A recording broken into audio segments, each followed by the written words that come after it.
aquí el estudio de la palabra de Dios y vamos a estar en esta tarde, hermano, leyendo una porción de la Biblia en la carta del apóstol.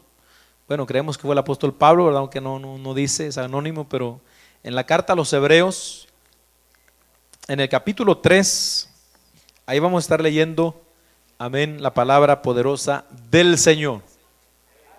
Hebreos capítulo 3, vamos a leer desde el versículo 7 en adelante. Gloria a Dios. Dicen amén cuando lo encuentren, hermano. Leemos la Biblia y la leemos así, en el nombre del Padre y del Hijo y del Espíritu Santo. Dice la Biblia. ¿Lo tenemos todos? No esperamos, ¿verdad? Esperamos. A ver si nos pueden ayudar ahí, por favor, hermano. Gloria al Señor, para que leamos, ¿verdad? Todos, hermano. Amén. Gloria a Dios. Dice la Biblia, Hebreos 3, 7. Por lo cual, como dice el Espíritu Santo, si oyeres hoy su voz, no endurezcáis vuestros corazones, como en la provocación en el día de la tentación en el desierto, donde me tentaron vuestros padres, me probaron y vieron mis obras 40 años, a causa de lo cual me disgusté contra esa generación, y dije, siempre andan vagando en su corazón, y no han conocido mis caminos, por tanto juré en mi ira, no entrarán en mi reposo. Verso 12, mirad, hermanos, que no haya en ninguno de vosotros corazón malo de incredulidad, para apartarse del Dios vivo. Antes exhortaos los unos a los otros cada día, entre tanto que se dice hoy, para que ninguno de vosotros se endurezca por el engaño del pecado.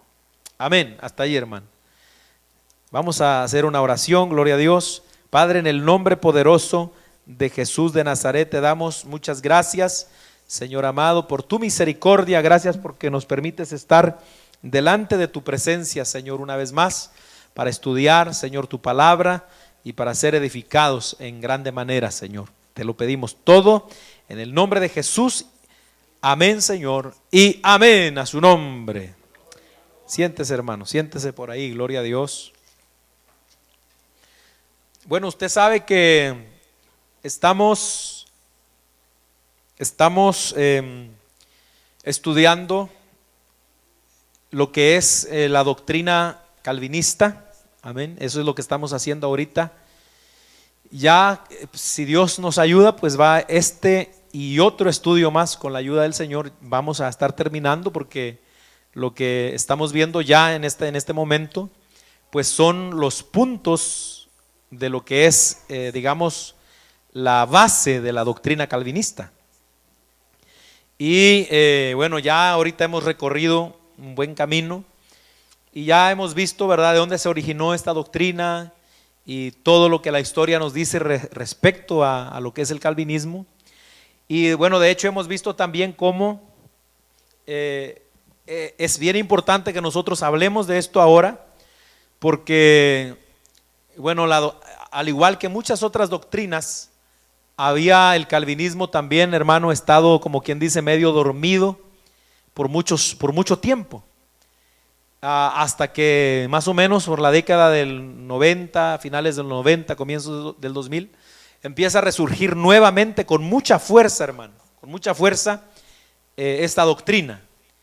Y aunque debemos admitir que el calvinismo enseña algunas cosas, digamos, o la doctrina reformada, como ellos le llaman, enseña muchas cosas buenas, digamos, bíblicas.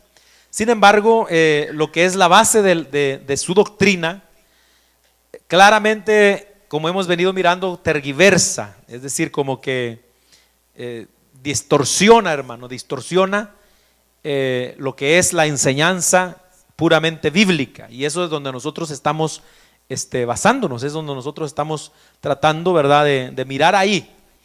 Ahora, con estos estudios, ¿verdad?, nosotros no pretendemos como fomentar el odio, digamos, hacia esta gente, hermano, porque, por ejemplo, cuando estudiamos los testigos de Jehová o cuando estudiamos las demás sectas, solo estamos estudiando para qué, para nuestro beneficio como cristianos, pero también para ayudarles a ellos a salir del error. O sea, hay hermanos, ¿verdad?, que lamentablemente cuando se habla en la iglesia o cuando una iglesia tiene estas posturas, digamos, de defender la fe, pues como que se aferran mucho y como que entran en ese pleito y en esa contienda, hermano. Esa no es nuestra intención, ¿verdad? No es nuestra intención, porque como hemos dicho, hay hermanos que de verdad, pues sinceramente aman a Dios en algunas de estas iglesias, solamente que les hace falta un poco más de iluminación en la Biblia, ¿verdad? En la Biblia, porque aquí el asunto es de que hay que ver las cosas a la luz de la Biblia. Y bueno, hoy estamos, hermano, tocando lo que es el punto número 4, que es la gracia irresistible. Vamos a hablar hoy de la gracia irresistible, que es el cuarto punto del calvinismo. Ya vimos 3 puntos. ¿Alguno de ustedes nos quisiera ayudar a recordarnos los 3 puntos que ya hemos visto hasta ahorita? ¿Alguno que se acuerde usted? ¿Quién dijo yo? No, hombre, hermano. Amén. La depravación total fue el primerito. Y de hecho, ¿verdad? De hecho, la depravación total, digamos que es acuérdese que estos puntos que estamos viendo son como una cadenita, hermano. Como una cadena. Como un castillo de naipes, como dicen, ¿verdad? Una fila de dominós, que si usted tumba a ese, todos los demás van a caer. Todos. ¿Por qué? Porque todas estas doctrinas vienen entrelazadas unas a otras, y entonces, ¿verdad? Por esa razón es que nos recordamos que ya vimos lo que fue la depravación total, que ellos dicen que el hombre está totalmente caído, lo cual es verdad, pero ellos se van más allá y entonces incapacitan al hombre. Amén. Otro punto que vimos fue la elección incondicional, en la cual vimos que Dios elige solamente a unos y decide condenar a otros. Amén, porque no se puede decir de otra manera. Y lo último que vimos fue la expiación limitada, donde estuvimos viendo la enseñanza calvinista de que Cristo no vino a morir por todo el mundo, sino por solamente unos cuantos, los cuales, por supuesto, según las doctrinas, serían los elegidos. Hasta ahí estamos ahorita para que usted vaya agarrando el hilo. Entonces, hoy vamos a hablar de la gracia irresistible, que consiste en la letra I del acróstico que estamos usando, ¿verdad? O que es digamos, el que usan los calvinistas, que es el tulip en inglés. Y la I entonces representa la gracia irresistible o irresistible grace en inglés, ¿verdad? Creo que así se dice. Amén. En inglés, entonces por eso es la I del tulip.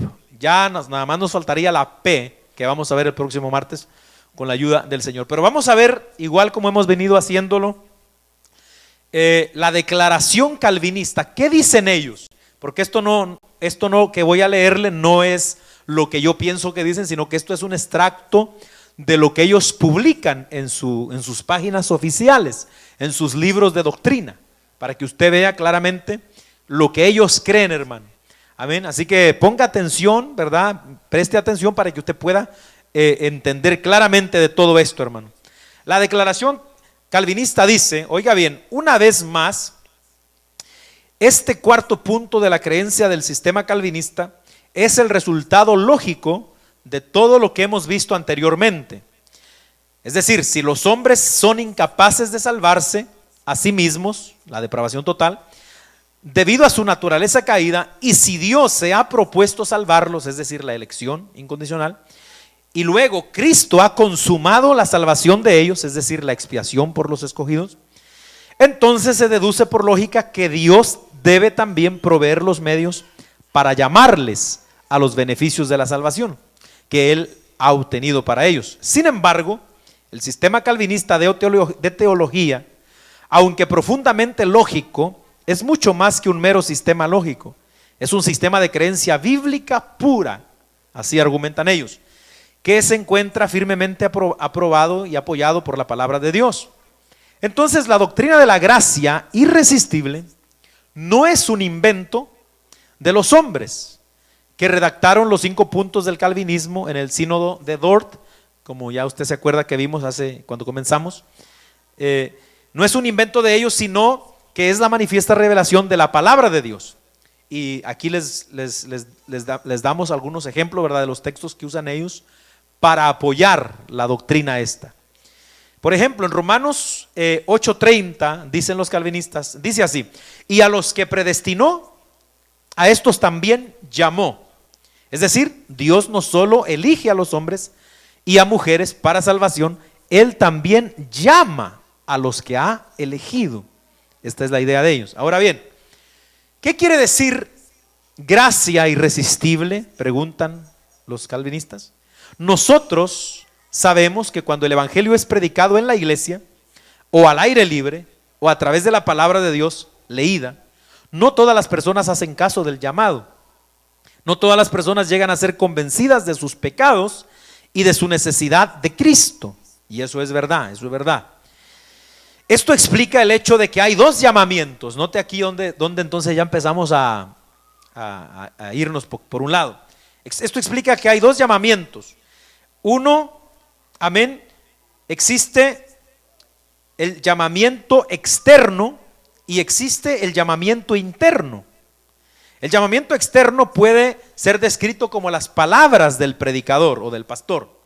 Y este llamamiento, cuando es realizado, puede obrar de diferentes maneras, en decenas de diferentes corazones, produciendo diferentes resultados. Sin embargo, hay una cosa que este llamamiento no puede hacer: no efectuará la obra de la salvación en el alma pecadora.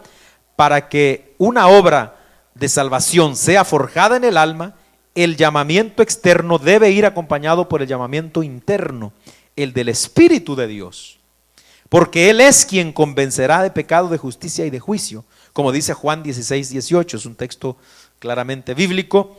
Y cuando el Espíritu Santo llama por su gracia a un hombre, a una mujer o a una persona joven, este llamamiento es irresistible. Es decir, este llamado no puede ser frustrado porque es la manifestación de la gracia irresistible de Dios. Esto es solamente un pequeño extracto de lo que es la doctrina, hermano, de la gracia irresistible. Es decir, que entonces, si Dios ha venido haciendo todo, digamos, regenerando al hombre para que el hombre pueda tener fe, y eligiendo al hombre para salvarlo, y mandando a Cristo a morir por ese que Dios eligió, entonces, por esa razón, Dios tiene también que necesariamente hacer que el hombre venga a Él, sin que el hombre pueda decirle que no, porque ya Dios decidió que ese hombre es salvo. Amén. En esto prácticamente consiste lo que es la gracia irresistible. No, ninguna persona que Dios decida salvar puede decirle que no a Dios. Es decir, aunque ellos no admitan que es esto, forzosamente tienen que venir a Dios. Digamos que eso es un más o menos. Voy a leer algunos textos más, ¿verdad?, que según los calvinistas apoyan. Y estos textos usted puede subrayarlos ahí para que usted le puede poner una marquita ahí si usted un día le gusta leer más detenidamente, ¿verdad?, estas cuestiones.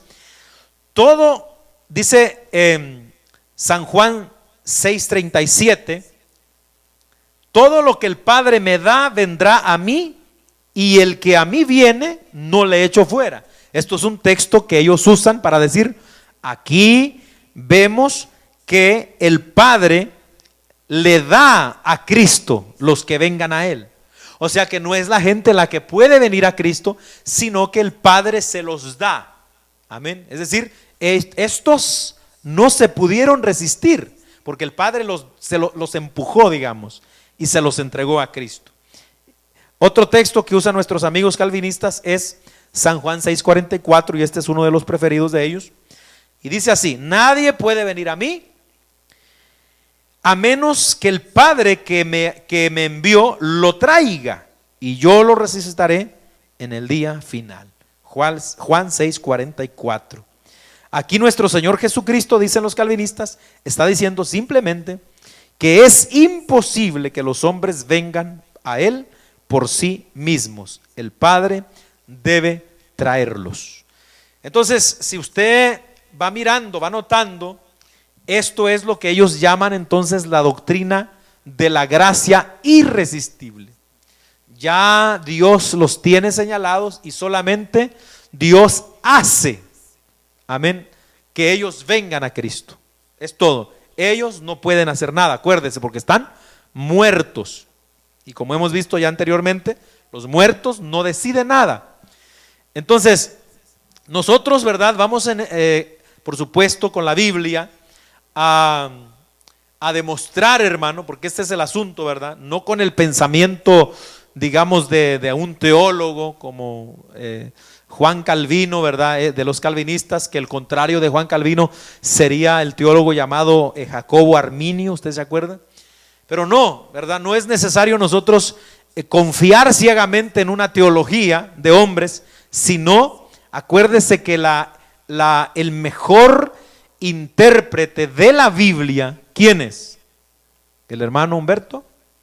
¿Quién es el mejor intérprete de la Biblia? La Biblia misma. Amén. Ese es el mejor intérprete. Por eso es que el Salmo 119, 130, si no me falla la mente, dice que la suma de tu palabra es verdad. Usted ve un texto que parece un poquito afirmar una cosa como estos. Bueno, ¿qué es lo que vamos a hacer? Vamos a compararlos con otros textos de la Biblia para ver todo el contexto y entonces ir, amén, atando cabos y darnos cuenta de qué está hablando en realidad. Amén.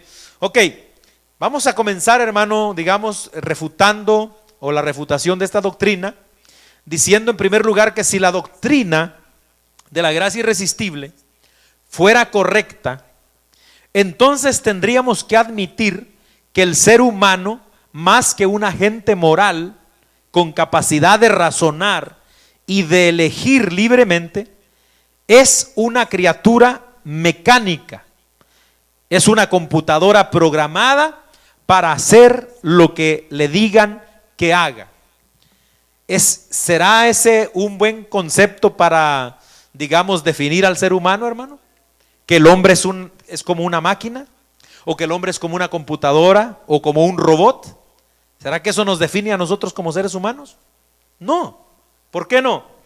Porque nosotros sabemos claramente que los robots, las máquinas, son precisamente eso, ¿verdad? Máquinas, dispositivos programados para que ejecuten una tarea, ¿verdad? Eso es todo lo que son. Entonces, pero cuando nosotros vemos la Biblia, entendemos claramente, hermano, que esto es algo que nuestros amigos calvinistas niegan rotundamente, que el hombre posea libre albedrío. ¿Qué es el libre albedrío? La libre decisión, la libertad de escoger por sí mismo. Amén. Y vuelvo a remitirme al principio, ¿verdad? Lo que dijo la hermana Stephanie, la depravación total. ¿Por qué el hombre no puede elegir, dice el calvinismo? Porque está muerto. Y un muerto no puede hablar ni puede decidir. Si fuera esto cierto, entonces ¿por qué sí puede pecar si está muerto? Porque si lo ponemos en este punto de vista, si los calvinistas dicen que como estamos muertos y nos comparan con la muerte física, la muerte espiritual, con la muerte física, claro que un muerto físico no se puede mover, no puede oír, no puede hablar. Entonces, pero tampoco puede pecar, porque un muerto, un cadáver, no puede ir a tomarse una cerveza, hermano. ¿Se da cuenta entonces la contradicción que hay ahí en hacer esa comparación? Ok, entonces está claro en la Biblia que desde el principio que el hombre fue hecho con capacidad de libre elección, o lo que llamamos libre albedrío. En esto realmente es que consiste la libertad, en que Dios le dio a escoger obedecer o no. Cuando usted lee Génesis capítulo 2, versículos 16 y 17, usted va a encontrar en la Biblia que dice que cuando Dios creó al hombre, amén, o antes de que Dios creara al hombre, ya Dios había puesto en el huerto, en medio del huerto, un árbol, que era el árbol de la ciencia del bien y del mal. Y cuando Dios creó al hombre, amén, entonces Dios le dijo claramente y le dio o le puso delante de él dos opciones: obedecer o desobedecer. ¿Por qué Dios hizo esto? ¿Por qué Dios hizo esto? Y esa es la pregunta del millón, hermano, y la que mucha gente se hace. O sea, ¿por qué si Dios sabía lo que iba a pasar? ¿Por qué hizo lo que? ¿Por qué nada más, digamos, por qué tuvo que poner, por ejemplo, el árbol de la ciencia del bien y del mal? ¿Por qué lo puso? Simple y sencillamente no hubiera puesto nada y no hubiera pasado nada.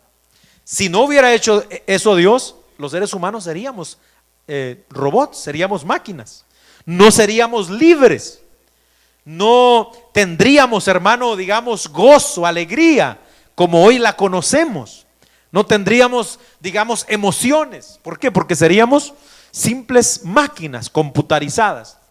Amén, como dice Oscar Medina en su cántico, amén, Dios pudo haber hecho robots que con tan solamente apretarles un botón dijeran aleluya y gritaran amén. A veces a uno le gustaría que así fuera, hermano. Amén, y que todos ustedes dijeran amén allá. Aleluya. Pero Dios no nos hizo así, porque entonces la alabanza o la adoración no sería genuina. ¿Se da cuenta? Entonces eso es algo que sale de adentro. Entonces esto es lo que nos hace a nosotros diferentes de la creación animal. La creación animal no tiene esta capacidad que nosotros tenemos de la libre decisión. Entonces, si usted quiere saber qué es ser libre, es que a usted lo pongan a escoger. Eso es ser libre. Por ejemplo, si yo le pregunto a usted, ¿será que nuestros hijos ahorita de 13, de 14 años, que tenemos en nuestra casa, que viven con nosotros, ¿será que son libres ellos? ¿Verdad que no son libres? No, no son libres. Ellos son de nosotros, están bajo nuestro cuidado y bajo nuestra autoridad. Pero va a llegar un momento en el que ellos van a cumplir 18 años, 21 años. ¿Y qué va a pasar? Usted como padre tiene que dejarle ver claramente, amén, que él es libre de escoger. Amén. ¿Cómo es eso, pastor? Usted le tiene que decir, tú tienes que tomar una decisión. Y mayormente nosotros los cristianos, cuando nuestros hijos llegan a una edad, tenemos que decirle, tú tienes que tomar una decisión, hijo. ¿Le quieres servir a Dios? Porque hasta ahorita has estado yendo a la iglesia porque yo te llevo, ¿verdad? Hasta ahorita estás en la iglesia, pero no has aceptado a Cristo tú. Por eso es importante que nosotros vayamos inculcándole a nuestros hijos que ya llegaron a 10, hermano. Ya pueden ellos empezar a pensar en aceptar a Cristo como su Señor y su Salvador. Amén. Yo no tengo ningún problema con que un niño de 10 años venga a decirme, pastor, yo quiero aceptar a Cristo. Yo oro por él, porque yo entiendo que ellos ya saben lo que es el bien y el mal, hermano. ¿O no? Ya saben. ¿Se da cuenta? Entonces, pero llega el momento en el cual usted va a decirle, ok, yo no te puedo obligar más a estar bajo mi cuidado. Si tú quieres vivir aquí en mi casa, gloria a Dios, qué bueno, ¿verdad? Una bendición que los hijos estén ahí a los 18, 19 años. Amén. Y oiga, 20, lo que sea, que quieran estar con nosotros, porque los padres amamos a nuestros hijos. Pero tiene él que sujetarse. Amén. Pero él tiene que tomar la decisión. O sea, él es libre. Si él dice, ¿sabes qué, papá? Yo ya tengo 18 años. Yo no quiero ir a la iglesia, yo me cansé de estar ahí toda mi niñez y mi juventud, yo me voy para el mundo. ¿Qué puede decir el papá? No te vas, aquí te quedas. Le va a decir así. Tienes que ir conmigo. No puede decirle. ¿Qué significa eso? El hombre o el muchacho es libre para tomar su decisión. Eso es libertad. ¿Se da cuenta? O sea, por eso es que Dios puso dos opciones allí, porque el hombre es libre para escoger. Ok, ya eso queda claro, ¿verdad? Que el libre albedrío es bíblico, es algo completamente bíblico. Ahora bien, la Biblia nos deja claro que es el hombre quien insiste en resistir la gracia de Dios por su propia voluntad, hermano. O sea, que la doctrina de la gracia irresistible no puede ser bíblica. ¿Por qué? Porque la Biblia nos deja bien claro que si los hombres resisten la gracia de Dios, amén, es por voluntad de ellos mismos y en efecto la resisten, como vamos a ver algunos textos claros aquí. Por ejemplo, busque Hechos capítulo 7, versículo 51. Hechos 7, 51. A su nombre sea la gloria, aleluya. Y vamos a leer ahí, hermano, lo que dice la Biblia. Lo tenemos. Oiga cómo dice la Biblia. Hombres de dura cerviz. La cerviz es el cuello, ¿verdad? Y de corazón, hombres de dura cerviz y de corazón, y oídos incircuncisos. Amén. Hechos 7:51. Vosotros resistís siempre al Espíritu Santo, como fueron vuestros padres, así sois vosotros. Amén. Esta es una versión, ¿verdad? Diferente, gloria al Señor, pero ahí en nuestra Biblia, ¿sí lo encontró o no? Hechos 7:51, creo que es igualmente de claro. Duros de cerviz e incircuncisos de corazón y de oídos, vosotros resistir siempre al Espíritu Santo, siempre. Ahora, ¿qué dice la Biblia, hermano? ¿Qué dice la Biblia? ¿Quiénes son los duros de corazón? Los hombres. ¿Y qué dice? Ustedes resisten siempre. ¿Puede o no puede resistir los hombres el llamamiento de Dios? Puede, claramente. Otro texto claro, Mateo 23:37. Mateo 23:37. A su nombre, aleluya. Mateo 23:37 dice la Biblia. Escuche eso. Jerusalén, Jerusalén, que matas a los profetas y apedreas a los que te son enviados. ¿Cuántas veces quise yo juntar a tus polluelos debajo de las alas? ¿Y qué dice? Y no quisiste. ¿Qué significa esa palabra? Que Dios, el Señor Jesucristo, no solamente Él, sino que desde la antigüedad Dios ha estado queriendo traer a Israel, a traerlo bajo su cuidado, bajo sus alas. Pero ¿por qué no ha podido? ¿O por qué no ha sido logrado? Porque Israel no ha querido. Porque Jerusalén no quiere. ¿Qué significa esto? Está ejerciendo su voluntad. No quiere venir. Está resistiendo el llamamiento de Dios. Aleluya. Otro texto que tenemos aquí es Romanos capítulo 2 y versículo 5. Estamos viendo textos, ¿verdad?, que destruyen por completo la doctrina de la gracia irresistible. Pero dice Romanos 2:5, pero por tu dureza, note, por tu dureza y por tu corazón no arrepentido, atesoras para ti mismo ira para el día de la ira y de la revelación del justo juicio de Dios. ¿Por qué razón atesora ira y juicio? Por la dureza del corazón, por su corazón no arrepentido. ¿Qué quiere decir esto? El pueblo rechaza y no se arrepiente. Bendito el nombre del Señor. Otro texto, hermano, que tenemos claro es Deuteronomio 30, versículo 19.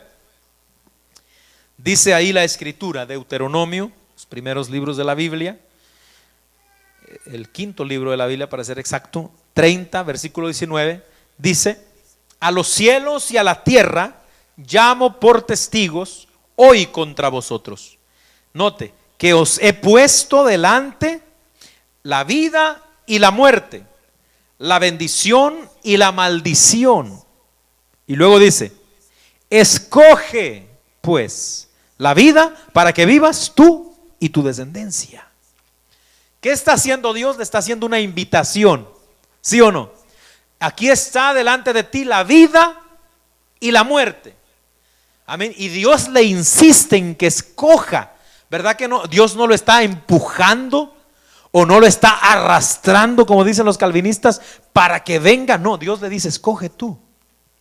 Escoge la vida. Dios le ruega, como quien dice, Dios le ruega, como el apóstol Pablo dice en 2 Corintios capítulo 5, dice: Dios nos dio el ministerio de la reconciliación a nosotros, como si Dios rogase, dice Pablo. Dios rogase por medio de nosotros los que predicamos, amén, reconcíliense con Dios. En otras palabras, Dios no obliga a nadie, hermano. La doctrina de la gracia irresistible calvinista nos pretende hacer creer entonces que Dios obliga a la gente a venir a Él. Es que tienen que venir. ¿Por qué? Porque ya Dios te escogió. Pero y si no quiero, tienes que venir. Imagínese usted cómo está entonces, hermano, la situación esta. Pero aquí es claro, hermano, y siempre ha sido así. Lógicamente se entiende así incluso, hermano. Y no solo lógicamente, sino también bíblicamente. Amén. Cada uno de nosotros que estamos aquí tuvimos que hacer una decisión un día en nuestra vida. ¿Sí o no? Tuvimos que decidirnos. Y como he dicho anteriormente, ¿cuántas veces usted que ahora tiene a Cristo se resistió al llamamiento divino? ¿Cuántas veces sentimos, hermano, esa atracción, ese llamamiento del Espíritu Santo que nos tocaba? Como le digo, yo me ha tocado ver a gente hasta llorar, hermano, llorar cuando se les está haciendo el llamamiento, pero se resisten. ¿Por qué? Simple y sencillamente porque la gracia de Dios no es irresistible. Sí se puede resistir. Amén. Y aquí es donde viene, hermano, entonces lo complicado, ¿verdad? De estas posturas que están, digamos, aunque ellos no lo admitan así, hermano, llevando a mucha gente a vivir una vida desastrosa, hermano, porque de ahí han salido muchas doctrinas, como esto que le he mencionado en el principio de la moda que está hoy, hermano. ¿Usted no ha visto cómo dentro de la iglesia cantidad de gente se está suicidando? Pastores suicidándose, pastoras suicidándose, jóvenes suicidando, cristianos, hermano, cristianos. Ahora, aunque ellos no lo admitan, todo esto que sucede también viene por la influencia de estas doctrinas. ¿Por qué? Porque si yo enseño que usted como cristiano, si se deprime porque tuvo un problema muy serio, usted entra en tal depresión que usted en esa depresión se quita la vida, Dios a usted lo perdona y lo lleva al cielo. Entonces, aunque ellos me digan a mí que no están promoviendo el suicidio, sin embargo, una persona que está así no se va a sentir alentada, hermano, a quitarse la vida para acabar con los problemas. Amén. Entonces estamos empujando, y por eso es que hay mucha gente entonces que se está suicidando, y como no dice nada, yo me atrevería a decir que muchos piensan eso, que Dios los va a perdonar al fin de cuentas, porque como los teólogos nos están diciendo que no hay problema porque Cristo murió por tus pecados pasados, pero también murió por tus pecados presentes, pero también por tus pecados futuros. ¿Se da cuenta? Entonces quiere decir que hagas lo que hagas, y eso es lo que vamos a tocar el próximo martes, tú no puedes perder la salvación, le están diciendo a la gente. Y entonces de ahí también se desprende la forma de vida que tienen muchas iglesias disque cristianas, porque hay gente, hermano, que nada más usted los ve y usted se da cuenta que no son cristianos, porque viven una vida licenciosa. Usted me va a decir a mí que son cristianos en una iglesia, hermano, y esto tienen muchas iglesias bautistas, mayormente las americanas. Me va a decir a mí que son cristianos una gente que están en la iglesia, que están en la escuela dominical, que tienen estudio bíblico, pero que todavía son medios guainos, borrachones. Mire, yo cuando llegué aquí me quedé espantado, hermano. El primer trabajo que conseguí me llevó a mí un señor a trabajar, era un americano, y yo ni entendía inglés ni nada de eso, pero sí le entendí que iba a una church. Y hasta me enseñó la church, me dijo, a esa voy yo. Y yo le entendí, ¿verdad? Que, pues es cristiano, qué bueno. Dije yo, ¿verdad? Acabadito de llegar yo aquí, y me llevó y fuimos a trabajar por entre el monte, por allá. Cuando estábamos allá, dijo, vamos a la casa un ratito. Y llegó a la casa, se sentó el tipo en un sillón y empezó, hermano, con cerveza. ¿Quiere? No, gracias, le digo yo. No. Como pude, le dije.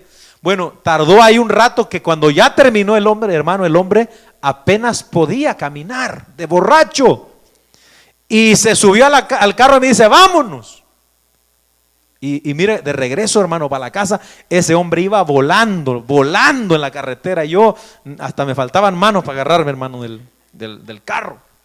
Pero yo me quedé con ese pensamiento, ¿cómo este hombre me dice a mí que es cristiano y es un borracho? Entonces, ¿por qué tenemos este tipo de conductas? Por estas doctrinas que dicen que Dios te va a salvar. Si eres salvo y aceptaste a Cristo, Dios te va a salvar sea como sea, tú no puedes perderte. Y esto de la gracia irresistible, amén, entonces nos está enseñando que sea como sea, seas el más vil de los pecadores, si Dios te puso o nos puso en el grupo de los elegidos, te va a traer. Pero y si no quieres, no importa, porque estás en el grupo. Tú no decides nada. Dios te va a traer como quiera.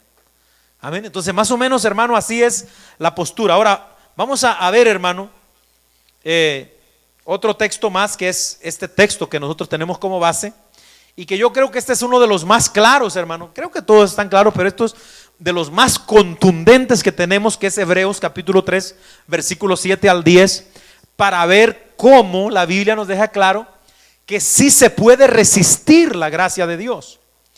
Note, Hebreos 3 del 7 al 10, por lo cual, ¿quién dice esto? ¿Lo dice el escritor o lo dice Dios?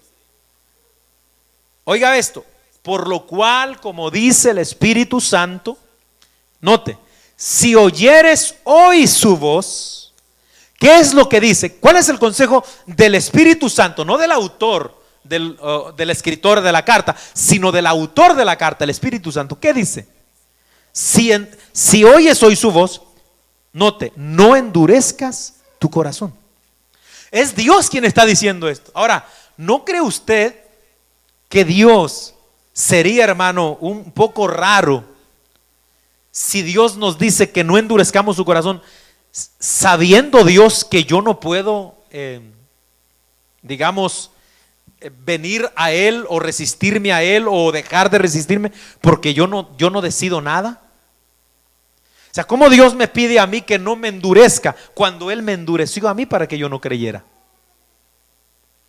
¿Se da cuenta? O sea, Dios, sería algo súper contradictorio.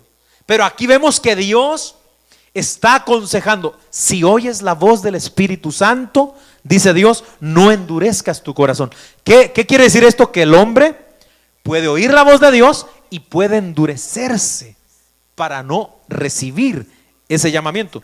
Dice, no endurezcáis vuestros corazones como en la provocación en el día de la tentación en el desierto, donde me tentaron vuestros padres, me probaron y vieron mis obras 40 años, a causa de lo cual me disgusté contra esta generación. Y dije, siempre andan vagando en su corazón y no han conocido mis caminos. ¿Cuál era el problema del endurecimiento de ellos? Eran vagos de corazón. ¿Cuál es el problema? Que mucha gente no esté en la iglesia ahora, no quiera venir a Cristo, son vagos en su corazón. Es decir, ellos endurecen su corazón por irse a vagar en los deleites del pecado, por irse a vagar en los placeres del mundo. Ellos quieren vivir de los placeres, quieren disfrutar de los placeres. Amén. ¿Y qué pasa? Endurecen sus corazones. Mire lo que acaba de pasar aquí en Estados Unidos, hermano. La Suprema Corte de Justicia acaba de modificar una ley de años, de 1960 y algo, que definía dentro de lo que es, digamos, la sección laboral, amén, decía que no se podía discriminar a nadie por religión, o usted sabe cómo dicen ellos, por nada ni por sexo, ¿verdad? O sea, en un trabajo no se puede discriminar a nadie, ni por religión, ni por creencia de esto, lo otro, y tampoco por sexo, solamente decía así la ley. Ok, todos entendían hasta hace muy poco, o hasta hace algunos años, que cuando decía ahí que nadie se puede discriminar por sexo, a lo que se hace referencia es que nadie puede ser discriminado si es hombre o es mujer, te tienen que tratar igual. ¿Se da cuenta? ¿Por qué? Porque sexo es eso, hombre o mujer. Ahorita la palabra género es famosísima y ya se dice como que fuera normal, pero no es normal. Dios no hizo géneros, Dios hizo sexos. Sexo masculino y sexo femenino. La palabra género no la han metido, hermano, por todas partes. Pero eso no es correcto ni bíblicamente ni biológicamente. El hombre no es género masculino y la mujer género femenino. Es sexo masculino y sexo femenino. Pero como como la humanidad está torcida y toda esta gente corrupta de entendimiento que se van en contra de Dios, como la comunidad LGBT, y hace poquito estaba yo estudiando un artículo donde ya hay otra comunidad, oiga esto, otra comunidad que se llama MAP, si no me falla la mente, que quiere decir Minor Attract Persons. O sea, no sé si lo dije bien, pero quiere decir personas atraídas por menores. O sea, este es un movimiento que tiene una bandera similar a la del arco iris, pero es de ciertos colores. Y este movimiento ahora está peleando porque a ellos no les gustan ni los hombres ni las mujeres, a ellos les gustan los niños. Oiga eso, hermano. Y está cobrando fuerza este movimiento. O sea, son preferencias, dicen ellos. ¿A qué le gustan los hombres? Está bien que ande con hombres. ¿A qué le gustan las mujeres? Que está bien. A mí me gustan los niños. A mí me gustan los niños. Y yo quiero que se legalice y se despenalice la pedofilia. Yo quiero casarme con un niño, dice una señora de 40 años o un hombre de 50. Yo quiero casarme con una niña de 13 años. Y quieren que esto se legalice, hermano. Y no me espantaría que en unos años ya esto se lleve a las leyes del Congreso, hermano. Para que usted tenga una idea de lo que estamos viviendo. Ahora, a lo que quiero llegar es la Corte Suprema, no sé si fue hoy o ayer, con estos 9 jueces que hay ahí y el apoyo de 2 conservadores, según conservadores, dieron el voto para redefinir lo que significa sexo en esa sección de la ley. Y entonces ya no nada más significa mujer o hombre. No lo pueden discriminar por ser mujer o hombre, sino que ahora no lo pueden discriminar si usted es transexual, bisexual, bipolar y todas las letras que quiera meterle ahí, hermano. No lo pueden discriminar. Ahora, ¿por qué se aprobó esta ley? ¿Por qué se cambió esto arbitrariamente? ¿Por qué? Bueno, porque una persona demandó a un empleador en una funeraria porque este hombre empezó a trabajar en esta funeraria, una funeraria cristiana, empezó a trabajar como hombre, pero a los 6 años le dio por destaparse, por ser como ella se sentía, y ella decía, o él decía que era una mujer atrapada en el cuerpo de un hombre, y a los 6 años decidió llegar vestida de mujer y pintada, y usted sabe, ¿verdad?, al trabajo. 6 años caminó como hombre, pero a los 6 años dijo, ya me voy a salir del closet, y se vistió como mujer, y así quiso. Cuando los empleadores vieron esto, dijeron, las políticas del trabajo y la regla no lo permiten, señor, así que usted se sujetó a esas políticas, no puede trabajar aquí. Y de ahí empezó el pleito, a demandar a la compañía. ¿Se da cuenta? Entonces, ahora le han dado el fallo a estas personas, de tal manera que no pueden discriminar ahora, en un trabajo no pueden correr a nadie, ¿verdad? O los patrones decidir, bueno, aquí nosotros vamos a contratar cierto tipo de gente, esto es lo que necesitamos aquí. No, si hay una discriminación en este tipo, no, a la corte, o va a perder su negocio, o todo se le viene abajo. Entonces, ¿pero por qué salen estas cosas? Porque el hombre es torcido. Pero ¿qué pasa? Se endurece el mismo. Porque si nosotros creyéramos en la doctrina calvinista, hermano, entonces tendríamos que decir que es Dios el que les está haciendo que ellos hagan eso. Porque Dios sería el autor del mal. ¿Se da cuenta? Entonces, esto es imposible, hermano. Pero imagínese usted lo tremendo de esta situación. Entonces, mis amados hermanos, está bien claro, bien claro. Ahora, hay otro texto que le voy a leer a continuación que es también clarísimo, San Juan capítulo 5, versículos 39 y 40. San Juan 5, 39 y 40. Dice la Biblia, escudriñad las escrituras, porque a vosotros os parece que en ellas tenéis la vida eterna, y ellas son las que dan testimonio de mí. Y note cómo dice después el Señor, y no queréis venir a mí para que tengáis vida. ¿Quién es el que no quiere venir? El hombre. Amén. ¿Qué está haciendo? Se está resistiendo. Entonces, hermano, como hemos visto, está muy claro que el hombre, sin lugar a dudas, puede resistirse a la gracia de Dios. El problema de los calvinistas, y aquí es donde tenemos que nosotros entender también, estriba o cae en creer que si el hombre acepta la salvación, en realidad está cooperando y haciendo algo por su salvación. O dicho de otro modo, salvándose a sí mismo. Este es, digamos, el mayor problema del calvinismo. Que si nosotros decimos que el hombre sí puede resistirse a la gracia de Dios, entonces tendríamos que admitir que el hombre está teniendo parte en la salvación, o que el hombre está cooperando con la salvación, lo cual según ellos contradice la Biblia. Ahora, nosotros tenemos claro que la salvación, el único que la puede dar es Cristo. Yo no puedo hacer nada para salvarme, nada, porque la Biblia es clara. Efesios capítulo 2 versículo 8, amén: por gracia sois salvos por medio de la fe, y esto no es de nosotros, es don de Dios, es un regalo de Dios, amén. Pero de ahí a que el hombre, hermano, quede completamente, digamos, incapacitado para resistirse, para elegir, ya es algo bien diferente. Entonces este es el mayor problema del calvinismo para, digamos, creer que la gracia se puede resistir. Amén. Decir que si nosotros negamos la gracia irresistible, estamos salvándonos en cierto modo a nosotros mismos. Pero ¿sabe qué es lo que pasa? Lo que en realidad sucede es todo lo contrario.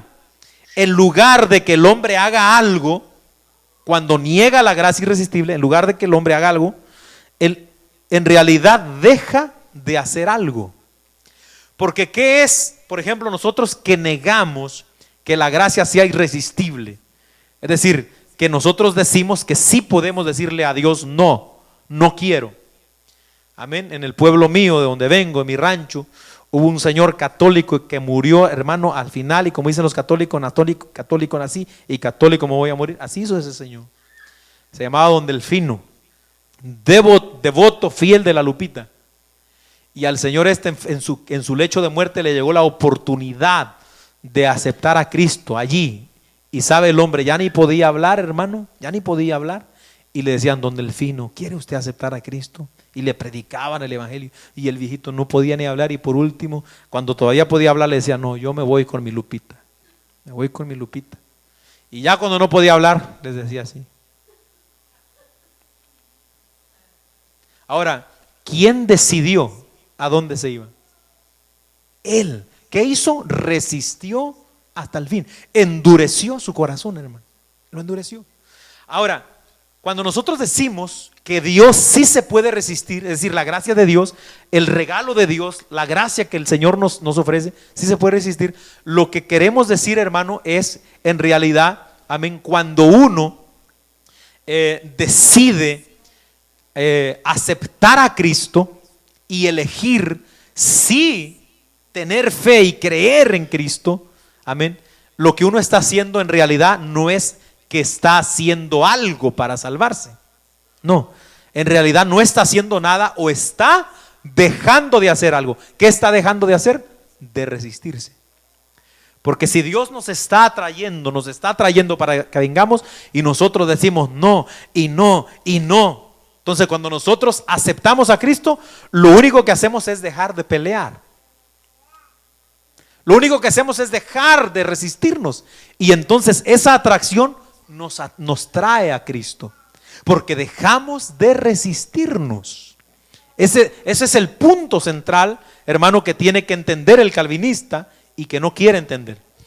Mire, voy a leer aquí rápido por el tiempo, ¿verdad? Algunos de los más famosos teólogos calvinistas, como el señor R.C. Sproul, no niegan que el hombre pueda resistir la gracia de Dios, pero tratan de disfrazar esta doctrina, amén, y dicen de esta manera. Note cómo dice este señor calvinista. Dice: la gracia de Dios es resistible en el sentido de que podemos resistirla, dice él, y de hecho la resistimos, pero es irresistible en el sentido de que consigue su propósito. O sea, que es irresistible, pero al final no puedes resistirla. Entonces, ¿qué está haciendo el hombre? Disfrazando, diríamos en mi pueblo, es la misma gata, nada más que revolcada. Bueno, Iván se lo sabe. Aleluya. O sea, es lo mismo, nada más que disfrazado. Dicen, sí se puede resistir la gracia de Dios. Lo que pasa, dice el señor Sproul, es que es irresistible en el sentido de que consigue su propósito. Es decir, si te quiere atraer, te va a atraer. O sea que al final siempre no puede resistirse. Y él le llama, no le gusta llamarla gracia irresistible, él le llama gracia eficaz. Porque en su interior él sabe, amén, la confusión que hay, hermano, en esto.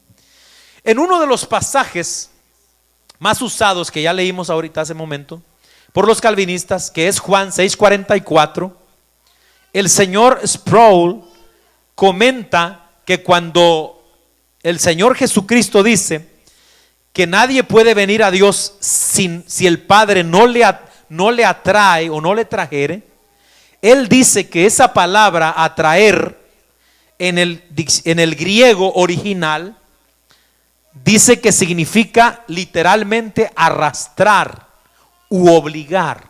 Es lo que dice el Señor Sproul. Cuando Juan 6:44 dice que nadie puede venir a Dios a Cristo si el Padre no le trae, en realidad está diciendo nadie puede venir a Dios a Cristo si el Padre no lo arrastra o si el Padre no lo obliga a venir.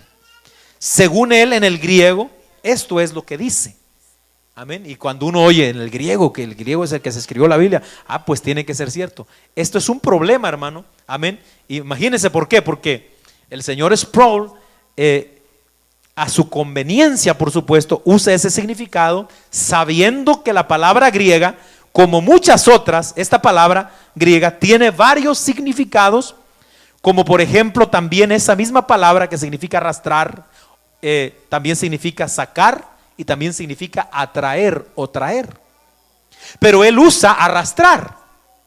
Ahora la pregunta sería, ¿cuál de todas es la correcta a usar en ese pasaje?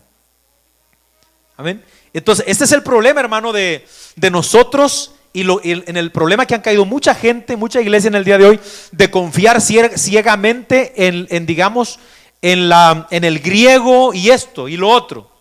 ¿Por qué? Ellos dicen, bueno, como el griego fue el original en que se escribió la Biblia, lo que pasa es que las palabras en griego en muchas ocasiones tienen muchos significados. Ahora va a tener que verse cuál es el significado correcto para usar en ese pasaje. Como por ejemplo cuando habla de amor, la palabra para amor en griego tiene varios significados. O se usan varias palabras, hermano. Y esta misma palabra también tiene varios significados.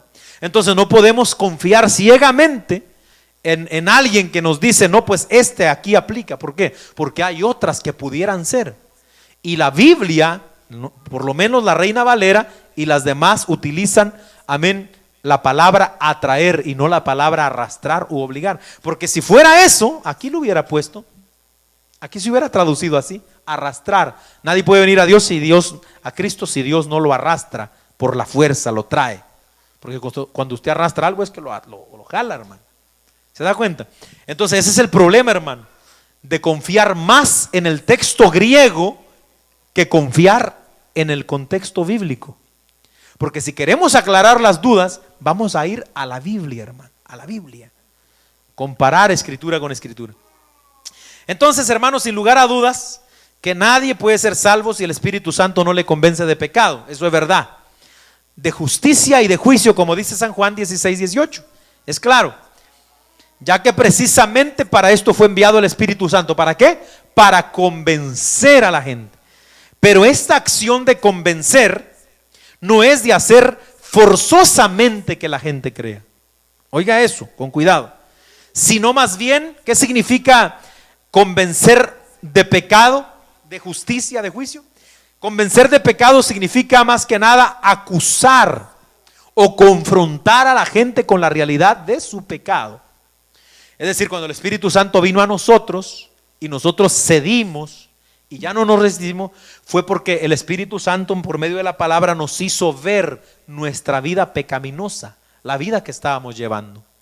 Porque la palabra dice Santiago que es como un espejo en la que la gente se refleja. Y usted sabe que un espejo no miente, hermano. ¿Están ahí? Bueno, algunos lo están haciendo tan modernos hoy, hermano, que uno se ve más. Yo a veces me veo más delgado en uno que otro, hermano. Y bueno, y por eso me gusta más verme. No se cree. Pero hay espejos que ¿se da cuenta? Lo cambian la forma. Entonces, pero el espejo, digamos, genuino, usted está feo y ¿qué le va a decir el espejo? A menos que sea que tenía ya la bruja del cuento aquel, ¿verdad? Pero si nosotros, como nos vemos en realidad, el espejo nos va a decir. La palabra, dice Santiago, es como el hombre se para como en un espejo. Y si usted y yo somos pecadores, la palabra te dice, eres un vil pecador, eres un adúltero, eres un fornicario, necesitas arrepentirte. Eso es lo que hace la palabra.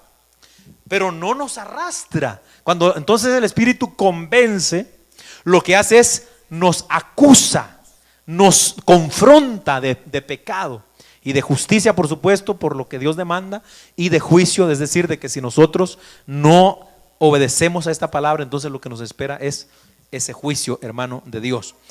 Así que, en otras palabras, no obligaría a nadie el Espíritu Santo, hermano. Cuando ese testimonio de Jesús, por ejemplo, en todo el capítulo 16 de San Juan y el verso 13, por ejemplo, le dice a los discípulos que el mismo Espíritu los guiaría a toda la verdad, no los arrastraría, los guiaría, que quiere decir los pastorearía, los enseñaría, les mostraría el camino. Amén. No los obligaría a andar por el camino, sino que les mostraría el camino. En otras palabras, no los obligaría, no.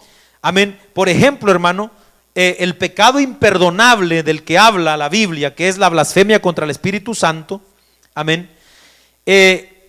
Más que consistir en atribuirle las obras de Dios al diablo. ¿Se acuerdan que Jesús sanaba y los fariseos decían, tú echas fuera a los demonios por el demonio? Y ahí fue el Señor les dijo, ustedes deben de tener cuidado, porque cualquiera que blasfeme contra el Espíritu Santo no tiene jamás perdón, ni en este siglo ni en el que viene.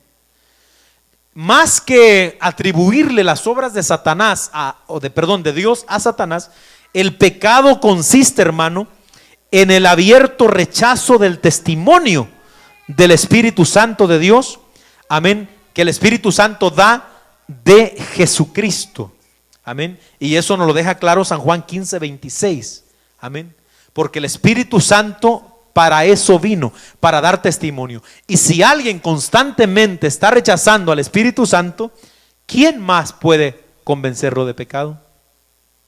Por eso es que el pecado imperdonable es la blasfemia. ¿Cómo se blasfemia contra el Espíritu Santo? Rechazándolo constantemente.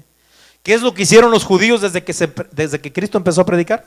Rechazarlo, rechazarlo, rechazarlo. Y en ese rechazo ellos empezaron entonces a adjudicarle los milagros a Satanás.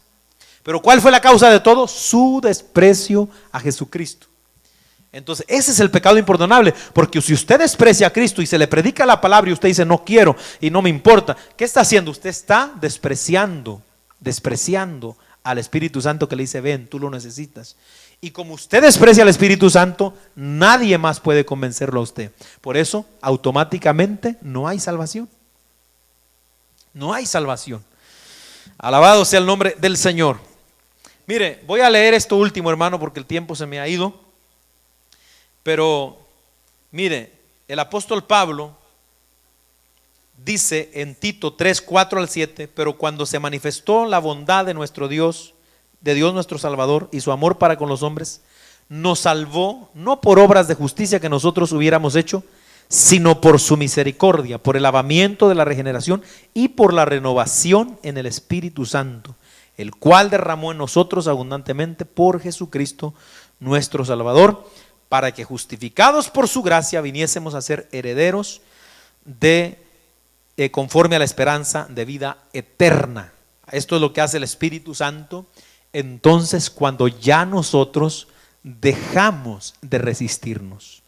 Amén. O sea, para que nuestros amigos calvinistas, ¿verdad? Si algún calvinista por ahí por las redes sociales nos estuviera mirando, un comentario que me encontré muy bueno y es de un teólogo, ¿verdad?, americano, que se llama William Lane Craig, y él dice respecto a esta obra de convencimiento del Espíritu Santo, él dice: debido a que estamos muertos en nuestros pecados, no tenemos la capacidad de hacer obras de justicia. Eso está bien claro. Ni una buena obra puede salvar a nadie, hermano, ni una buena obra. Usted puede ser la persona más buena y no se salva Dice Isaías 64:6 que nuestras obras de justicia son como inmundicia delante de Dios, no sirven. Ahora, nada de eso, pero no significa que estemos en coma, dice este escritor, o inconscientes. El Espíritu Santo todavía puede trabajar en nuestros corazones para atraernos hacia Él, y mientras lo hace, llegamos a una especie de punto máximo en el que simplemente ya no podemos rechazar el trabajo y la atracción del Espíritu Santo si lo deseamos, es decir, si lo permitimos. Por lo tanto, no hacemos activamente nada o algo en sí, no hacemos algo en sí, lo que hacemos es dejar de hacer algo, dice él. Es decir, dejamos de resistir la atracción y la convicción del Espíritu Santo y simplemente al dejar de resistirnos libremente, nos permitimos ser atraídos por Él hacia la fe y al arrepentimiento en Cristo. Así que no hay algo que realmente hagamos que contribuya a nuestra salvación, simplemente dejamos de hacer algo. Esto es lo que significa, amén, que sí se puede resistir la gracia de Dios, amén, que el hombre elige voluntariamente dejar de resistirse. Es decir, si me resistía, yo me puedo resistir, pero el hombre, cuando el Espíritu Santo lo está trayendo, el hombre es el que elige dejar de resistirse. Y entonces viene y es atraído. Alabado sea el nombre del Señor. Termino con esto. David Hunt, otro escritor, en su libro El Calvinismo, que se llama ¿Qué amor es este?, dice: ciertamente así como Dios mismo no puede forzar a nadie a amarlo, así también sería todo lo contrario a la gracia forzar cualquier regalo o beneficio de gracia sobre alguien que no quisiera recibirlo. Amén. Y con eso terminamos, hermano, ¿verdad? Eso sería algo ilógico, antibíblico, si Dios no obliga, hermano, que a nadie que lo ame, entonces tampoco Dios obligaría a nadie, hermano, amén, a venir que no quiera venir. Tampoco haría Dios eso según lo que nos enseña la Biblia. Así que, hermano, ahí le vamos a dejar. Este es el cuarto punto y con la ayuda del Señor vamos a terminar el próximo martes con el último punto, que es la perseverancia de los santos. De ahí es donde se desprende la enseñanza de: ¿se pierde o no se pierde la salvación? ¿Se pierde o no se pierde? Eso es lo que vamos a mirar el próximo martes con la ayuda del Señor. Pongámonos de pie, hermanos, y démosle gracias a Dios por su palabra. Y oramos.